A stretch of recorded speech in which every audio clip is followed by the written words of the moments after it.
Hi hello Onam സീരീസിൻ്റെ എട്ടാമത്തെ വിഭവം എന്ന് പറയുന്നത് ബീട്രൂട്ട് പച്ചടിയാണ്. ഇവിടെ ഞാൻ ഒരു ബീട്രൂട്ടാണ് എടുത്തിട്ടുള്ളത്. പച്ചമുളകിന് പകരം കാന്താരിയാണ് എടുത്തിട്ടുള്ളത്. കാന്താരിയും അതുപോലെ ഇഞ്ചി, കറിവേപ്പില എന്നിവ എടുത്തിട്ടുണ്ട്.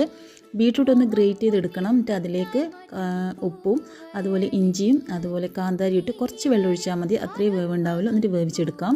അതിലേക്ക് കുറച്ച് തേങ്ങയും അതുപോലെ കാന്താരി ഇട്ടിട്ടൊന്ന് അടിച്ചെടുക്കണം. അതിലേക്ക് ഒരു അര ടേബിൾ സ്പൂൺ കടുകും കൂടി ആഡ് ചെയ്തിട്ട് നന്നായിട്ട് അരച്ചെടുത്ത് നമുക്ക് ഈ ബീട്രൂട്ടിലേക്ക് ആഡ് ചെയ്ത് കൊടുക്കാം.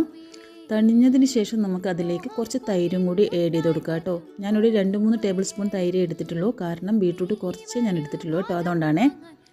അതിലേക്ക് കടുക് താളിച്ചൊഴിക്കാം. അതിന് വേണ്ടിയിട്ട് വറ്റൽമുളക്, കറിവേപ്പില എന്നിവയാട്ടോ എടുത്തിട്ടുള്ളത്.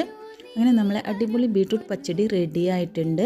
അപ്പോൾ പച്ച കളർ ഇലയിൽ ഇങ്ങനെ ഒരു സൈഡിൽ ഇത് വിളമ്പിക്കാണാൻ നല്ല ഭംഗിയാട്ടോ. അപ്പോൾ എൻ്റെ വീഡിയോ എല്ലാവർക്കും ഇഷ്ടപ്പെടുകയാണെങ്കിൽ ചാനൽ ഒന്ന് സബ്സ്ക്രൈബ് ചെയ്ത് സപ്പോർട്ട് ചെയ്യാൻ മറക്കല്ലേ.